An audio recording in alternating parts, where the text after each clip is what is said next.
નમસ્કાર વિદ્યાર્થી મિત્રો, ગત લેક્ચરની અંદર આપણે સ્તંભાકૃતિ એટલે શું અને સ્તંભાકૃતિના પ્રકાર કયા કયા છે જેની આપણે ગત લેક્ચરની અંદર ચર્ચા કરી ગયા.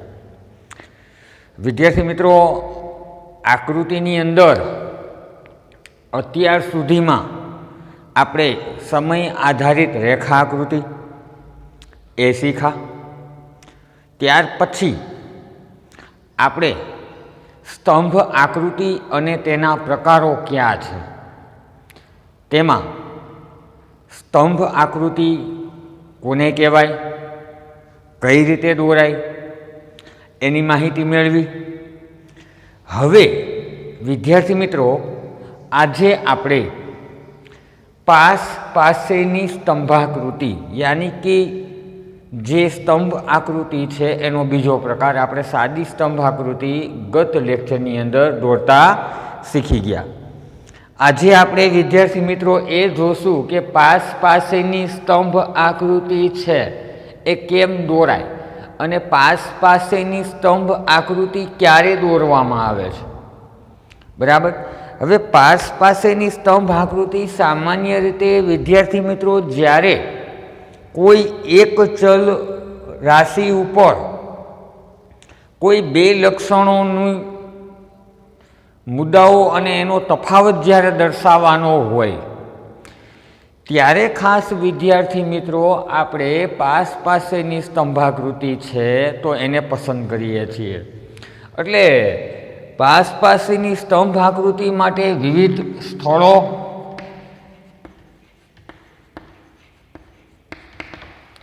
સમય કે વસ્તુ માટે એક કરતાં વધુ ચલ લક્ષણો આપેલા હોય અથવા તો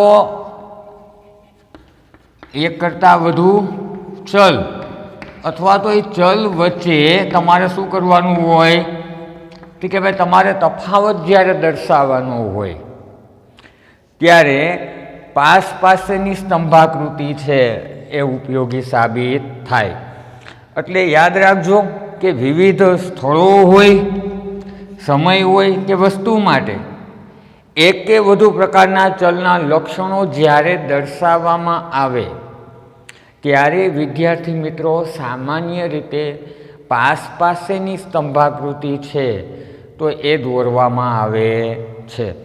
સામાન્ય રીતે આપણે જ્યારે સ્તંભાકૃતિ બનાવીએ ત્યારે ખાસ તો એક ચલ ઓ વાય ઉપર જે માહિતી આપેલી છે એ ઓ એક્સની સરખામણીમાં એને શું આપણે દર્શાવવાનું છે તો કે ભાઈ તફાવત દર્શાવવાનો છે. ખાસ કરીને પાસેની સ્તંભ આકૃતિ વિદ્યાર્થી મિત્રો છેલ્લા 2 વર્ષ દરમિયાન બોર્ડની એક્ઝામની અંદર અવશ્ય રીતે પૂછાય છે. એક ગયા વર્ષ 2019-20ની વાત કરું તો ત્યારે જ સ્તંભાલેખ પૂછાયેલો હતો. બાકી એના 2 વર્ષની વાત કરી અગાઉ, ન્યૂ કોર્સ આવ્યા એના 3 વર્ષ થયા છે. તો એમાં સામાન્ય રીતે પાસેની સ્તંભાકૃતિ છે એ જ પૂછાયેલી છે. એટલે યાદ રાખજો, જ્યારે તમે સ્તંભ આકૃતિ બનાવો તો એ આકૃતિના 2.5 માર્ક હોય અને એનું જ્યારે તમે વિવરણ કરો, બરાબર છે, એની તમે જ્યારે સમજૂતી લખો કે વિશ્લેષણ કરો તો 2.5 ગુણ એના છે. આમ ટોટલ 5 ગુણ થાય. આ હું તમને ફરીથી પાછું કહું છું. તમે એમના આલેખ બનાવી અને છાનામાના બેસી જશો કે ભાઈ બોર્ડ, HSC બોર્ડ આપણે એને 5 માર્ક આપે તો ન આપે. 2.5 માર્ક આલેખ કે આકૃતિના છે, 2.5 માર્ક એની શું છે તો કે સમજૂતીના છે. આ રીતે 5 માર્ક છે એ થાય. બરાબર. હવે આપણી સામે આંકડાકીય માહિતી હું તમને આપું છું. એ આંકડાકીય માહિતીને આધારે આપણે પાસેની સ્તંભાકૃતિ બનાવવાની છે. પાસેની સ્તંભાકૃતિ વિદ્યાર્થી મિત્રો જ્યારે તમે બનાવો ને ત્યારે એક સંજ્ઞા દર્શાવી, ખાસ સંજ્ઞા. આ પહેલી બાબત. બીજી બાબત એનો ચોક્કસ સ્કેલ માપ. આ 2 વસ્તુ ભૂલાય નહીં. બરાબર. ત્રીજી વસ્તુ શું છે તો કે ત્રીજી વસ્તુ OY અને OX ધરી ઉપર શું દર્શાવ્યું છે એની તમારે ચોક્કસથી માહિતી આપવાની છે. આકૃતિમાં ખાસ કરીને પેન્સિલનો ઉપયોગ કરવો, બોલપેનથી આકૃતિ વિદ્યાર્થી મિત્રો ન બને. અમુક બાબતો છે તો એ બાબતો હું તમને ફરીથી કહું છું. એટલે આજે આપણે સૌથી પહેલાં તો લાઈવમાં સ્તંભ આકૃતિ અને પાસની સ્તંભ આકૃતિ કેવી હોય એની વાત કરશું. ગત લેક્ચરની અંદર આપણે સ્તંભ આકૃતિ કઈ રીતે દોરાય, કેવી હોય એની માહિતી સાથે આપણે દોરેલી છે. આજે આપણે પાસની સ્તંભ આકૃતિ છે એ કેમ દોરાય એ દોરશું અને તમને હું હોમવર્ક પણ આપીશ, જેમાં તમે તમારી જાતે પણ સ્તંભ આકૃતિ પાસની સ્તંભ આકૃતિ છે એ દોરી શકો. બરાબર છે. પછી એક લેક્ચર એવો ગોઠવશું આપણે વિદ્યાર્થી મિત્રો કે એમાં 3 આકૃતિનું રિવિઝન થઈ જાય. બરાબર છે. ચાલો, તો આપણી સામે આંકડાકીય માહિતીની અંદર ભારતની કુલ વસ્તીમાં સ્ત્રી અને પુરુષનું પ્રમાણ છે એ ટકાવારી પ્રમાણ દર્શાવ્યું છે. તો એના આંકડાઓને આધારે આપણે શું કરવાનું છે કે પાસેની સ્તંભ આકૃતિ બનાવવાની છે. એટલે ભારતમાં સ્ત્રી પુરુષનું ટકાવારી પ્રમાણ. બરાબર. આપણે આંકડાઓ જોઈએ અને આંકડાઓને અનુસાર આજે આપણે શું બનાવીએ કે આજે આપણે પાસેની સ્તંભ આકૃતિ બનાવીએ. એમાં આપણે 3 વર્ષ લીધા છે, 1951, 1991 અને 2011. હવે વર્ષની વાત કરીએ, 3 વર્ષ લીધા છે. 3 વર્ષ દરમિયાન જે પુરુષની વસ્તી છે એનું ટકાવારી પ્રમાણ કેવું છે એ જોઈએ. 51.37, 51.90 અને 51.54. સામાન્ય રીતે ગણિતનો નિયમ તમને યાદ હશે કે 50 ઉપર 1 પોઈન્ટ વધે એટલે શું થાય? 51. બરાબર. તો જ્યારે આ રીતે પોઈન્ટમાં જ્યારે માહિતી આપે ને ત્યારે એક સ્ટેપ આપણે વધી જ જવાનું. ઓકે. બીજી વાત કરીએ, સ્ત્રીની વસ્તી એનું ટકાવારી પ્રમાણ. એમાં જોઈએ 1951માં 48.63%,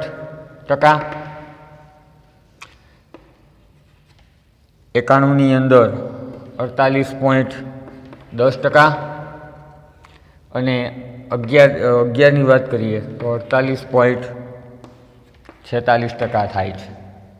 રેડી. તો સામે આપેલી આંકડાકીય માહિતીમાં વર્ષ, પુરુષની વસ્તી અને સ્ત્રીની વસ્તીની ટકાવારી પ્રમાણ છે. હવે તમને વિદ્યાર્થી મિત્ર પ્રશ્ન એ થાય કે આમાં 3 સ્તંભ બનશે, 1991, 51 અને 2011.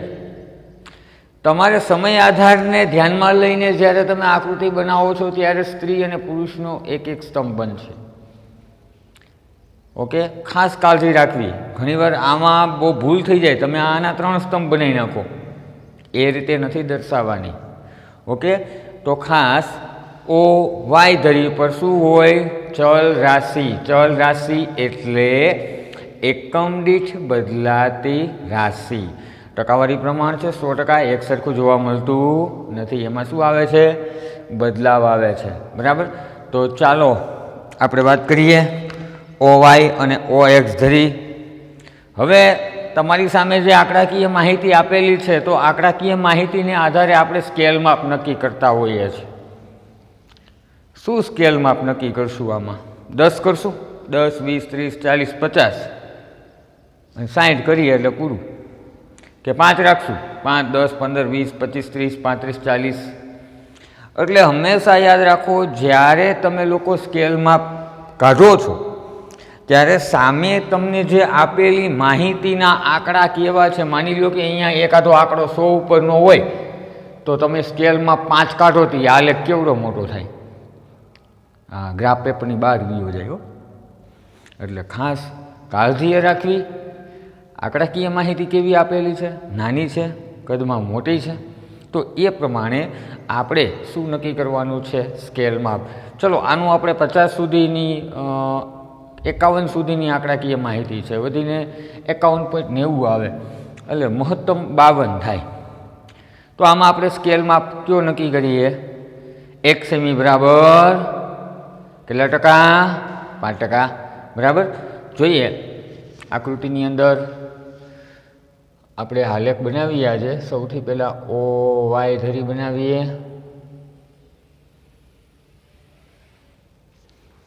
બરાબર. પછી આપણે બનાવીએ OX ધરી. હવે આટલું OY અને OX ધરી જ્યારે આપણે બનાવીએ છીએ, અહીંયા આપણે શું દર્શાવવાનું છે? તો કે અહીંયા સ્ત્રી પુરુષની વસ્તી છે એનું ટકાવારી પ્રમાણ. બરાબર. ક્યાં? OY ધરી ઉપર. જ્યારે OX ધરી ઉપર શું દર્શાવવાનું છે? વર્ષ, એટલે કે સમયગાળો. બરાબર. અહીંયા ઉપર આપણે શું લેવાનું છે વિદ્યાર્થી મિત્રો? સ્કેલ માપ. શું લેશું? સ્કેલ માપ હંમેશા OY ધરીનું હોય. બરાબર. કેટલા લેશું આપણે? 1 સેમી બરાબર 5%. હવે આટલું કર્યા પછી આપણે સંજ્ઞા બનાવવાની છે, કેમ કે આપણે 2 સ્તંભ બનાવવાની છે. 2 ચલ રાશિ છે એની આપણે તુલના કરવાની છે. તો કે ભાઈ 2 ચલ રાશિ, તો કે ભાઈ સ્ત્રીની વસ્તી અને પુરુષની વસ્તી. એટલે સંજ્ઞાની અંદર આપણે શું કરવાનું છે? એક સ્તંભ છે એને બ્લેન્ક રાખશું અને એક છે ને કંઈ અલગ ડિઝાઇન આપણે આપી દઈશું. દાખલા તરીકે આડી લાઇનિંગ. યાદ રાખજો, જે સ્તંભને આવી તમે લાઇનિંગ આપેલી છે એ સ્તંભ એ જ હોવો જોઈએ. દાખલા તરીકે બીજો આવતો હોય તો બીજો એ જ બનાવવું. પહેલો વ્હાઇટ, બીજો આ. ખાસ યાદ રાખજો, પ્રત્યેક વર્ષ દીઠ વાત કરું છું, એમાં ભૂલ ન થાય. હા, નકર પુરુષમાં બ્લેન્ક બદલે ઓલામાં ઓલું થઈ જાય, માડાવડું થાય નહીં. તો આપણે પુરુષનો કેવો રાખ્યો છે? એકદમ કોરો છે. અને સ્ત્રીનો છે એ લાઇનિંગવાળો સ્તંભ રાખ્યો છે. રેડી?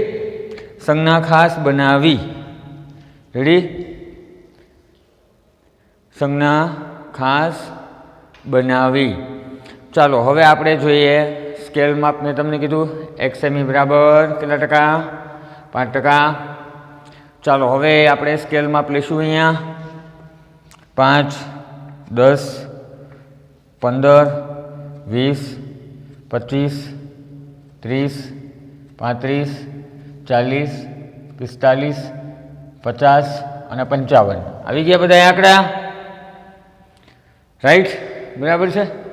તો ખાસ 5, 10, 15, 20, 25, 30, 35, 40, 45, 50 અને 55. ઓકે. હવે OX ધરી ઉપર વિદ્યાર્થી મિત્રો આપણે શું લેવાના છીએ? તો કે OX ધરી ઉપર આપણે સામાન્ય રીતે વર્ષ લેવાના છીએ, સમયગાળો છે એ લેવાના છીએ. તો સમયગાળા મુજબ આપણે સ્તંભ બનાવવાના છે ટોટલ 3 એટલે કે 1951નો, 1991નો અને છેલ્લે 2011નો. તો 1, 2 અને 3 1951, 1991, 2011. બરાબર છે. તો આમ આપણે શું કર્યું? 3 સ્તંભ બનાવ્યા. ચાલો સૌથી પહેલાં આપણે સંજ્ઞા પ્રમાણે પહેલો સ્તંભ છે કોનો બનશે? તો કે પહેલો સ્તંભ છે એ પુરુષની વસ્તીનો ટકાવારી પ્રમાણ છે. તો પહેલો સ્તંભ પુરુષની વસ્તી 51.37%. 51% આપણે છે કરવાના. આમાં જો ભૂલ થાય તો આમાં તમારી સામે તો ગ્રાફ પેપર હશે એટલે તમને પરફેક્ટ માપ મળશે. મારે અહીંયા ગ્રાફ પેપર હું બનાવી શકું નહીં, પણ તમે અહીંયા સરખી રીતે સમજી શકો. તો પહેલો સ્તંભ આપણે 51નો બનશે.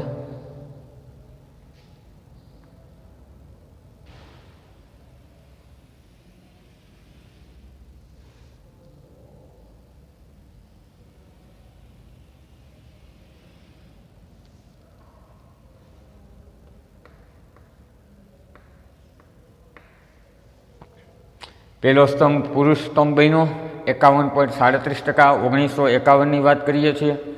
હવે 1951માં પુરુષની વસ્તી કુલ દેશની વસ્તીના 51.37% હતી, જે આપણે એને સ્તંભ દ્વારા માલુમ થાય છે. હવે આ સમયગાળા દરમિયાન સ્ત્રીની વસ્તીનું પ્રમાણ દેશની કુલ વસ્તી મુજબ કેટલા ટકા હતું? તો કે 48.63%.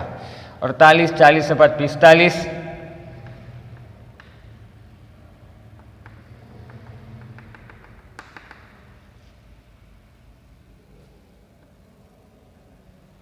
આજે બીજો સ્તંભ આપણે બનાવીએ છીએ એ 1951માં સ્ત્રીની ટકાવારી વસ્તી કેવી છે જે દર્શાવે છે. બરાબર છે. એટલે ખાસ કરીને એમાં આપણે લાઇનિંગ કેવી રાખી છે? તો કે આડી લાઇનિંગ રાખી છે. તો ખાસ યાદ રાખજો, જો સ્ત્રીનો સ્તંભ બન્યો અલગ, આમાં શીખવાની વાત આ જ છે. યાદ રાખજો, પહેલો છે એ લાઇનિંગવાળો ન થઈ જાય ને બીજો પ્લેન ન થઈ જાય. દરેકે દરેક પાસા જ્યારે તમે બનાવો છો તો આ બાબતને ખાસ ધ્યાનમાં રાખવી. તો સૌથી પહેલાં આપણે જે સ્તંભ આકૃતિની અંદર પાસેની સ્તંભ આકૃતિની અંદર 1951ના વર્ષની તુલના કરી, એ 1951ના વર્ષમાં પુરુષની વસ્તી કેટલી છે? તો કે 51.37%, જે બ્લેન્ક સ્તંભ બનાવ્યો આપણે. ત્યાર પછી સ્ત્રીની વસ્તી કેટલી છે? 48.63% છે. તમે અહીંયા આંકડાકીય માહિતી ઉપર લખવી હોય તો સારી વાત છે, લખાય. બરાબર છે. ન લખો તો પણ ચાલે, લખો તો ગુડ. ઓકે. હવે આપણે 1951ની વાત કરી, જોયું. હવે 1991ના આવા સ્તંભ બનાવશું. તો પુરુષની વસ્તી 51.90% છે દેશની કુલ વસ્તીમાં. બરાબર છે. 51.90.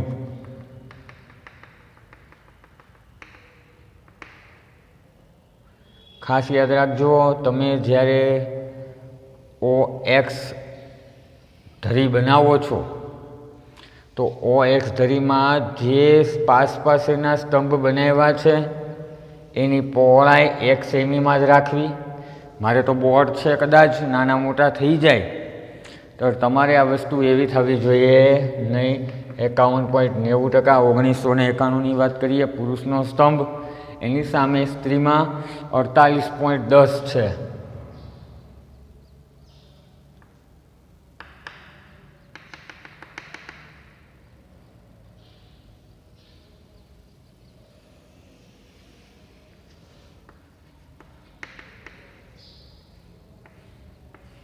સંજ્ઞા જે રીતે પહેલા સ્તંભમાં તમે બનાવી છે એ જ રીતે બીજા સ્તંભની અંદર તમારી સંજ્ઞા છે એ થવી જોઈએ. ખાસ ધ્યાન રાખજો, અહીંયા પ્લેન હોય તો અહીંયા લાઇનિંગ જે તમે તુલના કરો છો એ તુલના પ્રમાણે જ હોવી જોઈએ. એમાં ભૂલ થાય નહીં, ખાસ તકેદારી રાખવી. બરાબર છે. તો આપણે વાત કરી 1991ના સ્તંભની. હવે છેલ્લે 2011ની સ્થિતિ શું હતી? તો કે 51.54 એટલે કે 52%. સામાન્ય રીતે સ્તંભ આકૃતિ છે એમાં જે માહિતી તમને મળેલી છે એ બહુ નજીકના અંતરની માહિતી છે. એટલા મોટા ભાગના જે પુરુષ સ્તંભ છે એ સામાન્ય રીતે તમને એક સરખા જોવા મળશે. બરાબર છે. 51.54%. 2011ની અંદર સ્ત્રીની વાત કરીએ તો 48.46 છે. ગ્રાફ હોય એટલે તમે પરફેક્ટ પોઈન્ટ ટુ પોઈન્ટનું માપ છે એ લઈ શકો છો. બરાબર છે. તો આ રીતે તમે જ્યારે પાસેની સ્તંભ આકૃતિ બનાવો ત્યારે સંજ્ઞા, સ્કેલ માપ અને ખાસ કરીને જે રીતના સ્તંભની અંદર તમે લાઇનિંગ આપેલી હોય કે કોઈ પણ અન્ય ડિઝાઇન બનાવી હોય એમાં ખાસ તકેદારી રાખવી. 48.46% યાદ રાખજો. આની અંદર મહેંદીઓ નથી મૂકવાની, એની અંદર સ્ટાર કે ફૂદડા કે પંખીડા નથી કરવાના. એટલે સામાન્ય રીતે આલેખ એકદમ સ્પષ્ટ હોવો જોઈએ. તમે સ્તંભાકૃતિ બનાવો કે પાસેની સ્તંભાકૃતિ બનાવો કે વિભાજિત સ્તંભાકૃતિ બનાવો, પણ કાળજી એ રાખવાની છે કે ખાસ તમે જે બનાવી છે આકૃતિ એકદમ સ્વચ્છ હોવી જોઈએ. ચેકચાકવાળી હોવી ન જોઈએ. કોઈને ગમે નહીં, મને પણ ન ગમે, બરાબર છે. એમના 2.5 માર્ક ન આવે. બને ત્યાં સુધી મહત્તમ બધી બાબતો પેન્સિલથી અપનાવો. અમુક આવી આંકડાકીય માહિતી છે તો એમાં તમે બોલપેન યુઝ કરી શકો છો. સંજ્ઞા દોરવામાં કે લખવામાં આ બોલપેન યુઝ કરી શકો છો, પણ પછી આકૃતિની અંદરની જે બધી ડિઝાઇનો છે એના માટે બોલપેનનો સહારો લેવો નહીં. સામાન્ય રીતે બધી માહિતી કેમાં બનાવી કે ભાઈ પેન્સિલથી છે, એની આપણે માહિતી છે એ બનાવવી જોઈએ. તો આજે આપણે જે વાત કરી એ હતી પાસેની સ્તંભાકૃતિ. પાસેની સ્તંભાકૃતિ જ્યારે તમે દોરો છો એટલે ઓલરેડી 2.5 માર્ક તમારા તૈયાર થઈ ગયા. ખ્યાલ આવ્યો? આમાં કાંઈ પ્રશ્ન હોય તો આપ વિદ્યાર્થીઓ મને કોલ કરીને જાણ કરી શકો છો. મારા નંબર બધા જ સ્ટુડન્ટ પાસે છે. ન આવડે તો ક્યારેક બિંદાસથી મને ફોન કરીને મારી મુલાકાત લ્યો તો હું 100% તમને આમાં શીખડાવીશ. ને જ્યારે આપણે પ્રત્યક્ષ રીતે જ્યારે આપણે ભેગા થશું ત્યારે આ બાબત છે એ આપણે ભણવાના છીએ, એટલે એની ચિંતા કરતા નહીં, બરાબર છે. તો ખાસ ખબર પડી ગઈ. તો હવે આની જ્યારે તુલના કરવાની વાત આવે ત્યારે ખાસ તમારે શું કરવાનું છે તો કે ભાઈ સમજૂતી કરીને લખવાની છે. સમજૂતી કે ઓ વાય ધરી ઉપર સૌથી પહેલાં શું દર્શાવ્યું છે તો કે ઓ વાય ધરી ઉપર સૌથી પહેલાં તો વસ્તીની સ્ત્રી પુરુષનું પ્રમાણ છે, એનું ટકાવારી પ્રમાણ દર્શાવ્યું છે. ઓ એક્સ ધરી ઉપર શું છે તો કે વર્ષ એટલે કે સમયગાળો દર્શાવવામાં આવ્યો છે. પછી જ્યારે તમે બીજો પોઈન્ટ લખો છો તો બીજા પોઈન્ટની અંદર તમારે કઈ બાબત વર્ગીકૃત કરવાની છે તો કે ભાઈ પુરુષની વસ્તી છે એ 1951માં 51.37% હતી. એ સમયમાં સ્ત્રીની વસ્તી છે 48.63%ની જોવા મળી છે. એટલે કે 1951માં પુરુષની વસ્તી કરતાં સ્ત્રીની વસ્તીમાં આટલો ઘટાડો જોવા મળે છે. તમે કેલ્સીનો ઉપયોગ આમાં કરી શકો છો. કેલ્સી રાખવાની છૂટ છે આપણા કોમર્સની અંદર, ઇકોનોમિક્સની અંદર, ડોન્ટ વરી. તો એ તફાવત કેટલો છે એ તફાવત તમે આમાંથી આ આંકડાને બાદ કરી નાખો એટલે તફાવત મળે તો કે ભાઈ આટલો સ્ત્રીની ટકાવારી વસ્તીમાં ઘટાડો છે. કયા વર્ષમાં? 1951ના વર્ષમાં. બીજો પોઈન્ટ લઈએ 1990ની, તો તમારે બીજો પોઈન્ટ કરીને લખવાનો. જો સમજૂતી છે, જે આલેખ આપેલો છે, જે આંકડાકીય માહિતી આપેલી છે એના આધારે જ લખવાની છે. કાંઈ એમાં નવું નથી ઉમેરવાનું. તમારી સામે જે આંકડાઓ જોવા મળે છે એ આંકડાઓને આધારે જ તમારે શું બનાવવાની છે આકૃતિ, આલેખ અને એની સમજૂતી. બીજા પોઈન્ટની અંદર 1991ની અંદર ભારતની અંદર દેશની કુલ વસ્તીમાં પુરુષની વસ્તી 51.90% હતી, ત્યારે સ્ત્રીની વસ્તી 48.10% જોવા મળી. તો કેટલો તફાવત સર્જાણો એ તફાવત દર્શાવી દેવાનો. ત્યાર પછીની વાત કરીએ 2011ની. 2011માં પુરુષની વસ્તી 51.54% હતી. તેની સામે સ્ત્રીની વસ્તી કેટલી છે તો કે 48.46% છે. તો એટલો ઘટાડો નોંધાયો છે, જે તમે સ્તંભ આકૃતિ દ્વારા જોઈ શકો છો. એટલે વિદ્યાર્થી મિત્રો, સ્તંભ આકૃતિ દોરવી એકદમ ઇઝી છે. કાંઈ એવી બધી માથાકૂટ નથી. તમે આસાનીથી એને દોરી શકો છો, બરાબર છે. તો ખાસ તકેદારી રાખવી, સ્વચ્છતા જાળવવી અને બને ત્યાં સુધી પેન્સિલનો ઉપયોગ કરવો. સમજૂતી ખાસ લખવી. બસ આ જ રોકડા 5 માર્ક છે. યાદ રાખજો, 48મો પ્રશ્ન તમારો આલેખનો હશે અને પેજ નંબર 24. 23માં આલેખ હશે ને 24માં સમજૂતી હશે. એ તમારા માટે કોરો જ છે. એટલે ખાસ તકેદારી રાખજો દોરવામાં. આજે આપણે પાસની સ્તંભાકૃતિ વિશે વાત કરી. હવે આપણે જ્યારે ભેગા થશું ત્યારે વિભાજિત સ્તંભાકૃતિ એટલે કે સ્તંભાકૃતિનો ત્રીજો પ્રકાર. સાદી સ્તંભાકૃતિ આપણે શીખી ગયા, પાસેની સ્તંભાકૃતિ શીખી ગયા. હવે આપણે આના પછી વિભાજિત સ્તંભાકૃતિ કેવી હોય, એક સ્તંભની અંદર વિભાગો પાડ્યા હોય એના પેટા મુદ્દાઓને અનુલક્ષીને, તો એ વિભાજિત જે સ્તંભાકૃતિ છે એ આના પછીના લેક્ચરની અંદર આપણે સૌ સરસ રીતે આપણે એને ભણશું, સરસ રીતે શીખશું. અત્યારે આ કોરોનાની મહામારી ચાલી રહી છે, ઘરમાં રહો, સુરક્ષિત રહો અને નિરંતર આપણા જે વિડીયો લેક્ચર મળે છે વિદ્યાર્થીઓ, તે વિડીયો લેક્ચર છે એનો આનંદ ઉઠાવો અને પોતાના જ્ઞાનની અંદર વધારો કરો. ધન્યવાદ. કાલે મળ્યા.